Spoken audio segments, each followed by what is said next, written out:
Some of you may have noticed that however hard I try to be fair to Professor Lawrence Krauss, he who produces universes out of thing nothing, I always come up short. Of course it's mainly the professor's fault. He knows too much about nothing. But somewhere within me, I still think the void between our minds can be bridged.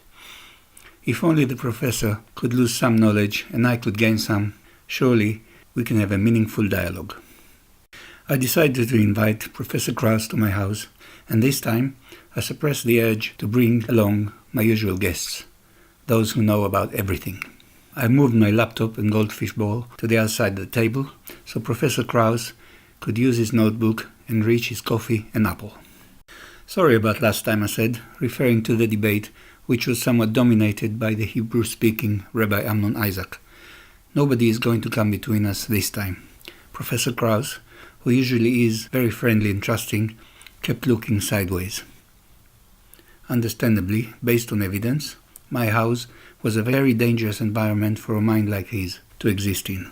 Obviously, to survive my house, you need to know about everything and not about nothing.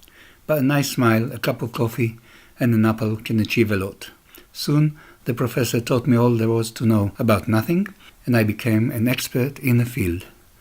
Now that I understood how nothing works, it was time to see and ask why it works.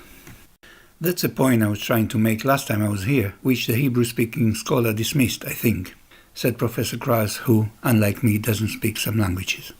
The point is, why is a concept invented by humans. In the real world, it has no meaning. I was going to ask why, but I could hear my two goldfish fighting again. Sai the goldfish disagreed with Isaac the goldfish and asked, "How do you know that?" Correction, why do you know that? "Have you noticed your two goldfish, Sai and Isaac, are fighting again?" said the professor, sipping at his coffee. I must say I was surprised.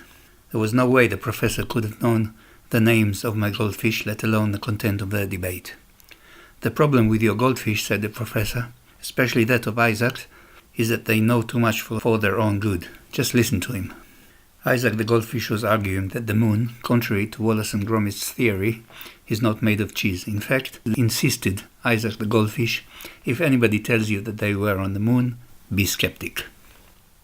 I'm not sure if you are up to date with the statues of my two goldfish, named after Saiten Bruggencate and Isaac Asimov, respectively.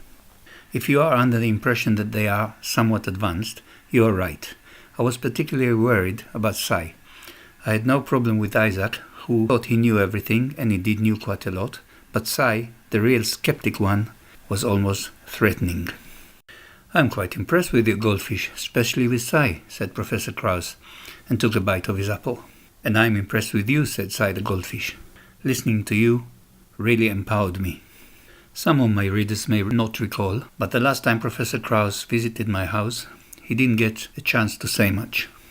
Most of the speaking was done by Rabbi Amnon Isaac and in Hebrew. The likelihood that Sai the goldfish was fluent in Hebrew was not very high. "I know it doesn't sound likely," said Sai the goldfish while circling around his colleague Isaac, "but while that idiot was speaking..." Isaac the goldfish was not the idiot referred to, it was his namesake rabbi, but he took offense and tried to behead him. Luckily, there was no knife in the fishbowl. "Don't pay attention to him," said Sai the goldfish. "He's just jealous." Professor Krauss was writing furiously in his notebook. This time, visiting my house was no waste of no time. Sai the goldfish went round the ball again, and unlike most goldfish said, as I was saying, "Instead of listening to that know-it-all rabbi, I was listening to you." "But I wasn't saying much," said the astonished Professor Krauss, and spilled his coffee. "Ah, if the goldfish had a forefinger, he would have raised it. But you were thinking." Which only goes to show that the real question is not why, but, indeed, why not.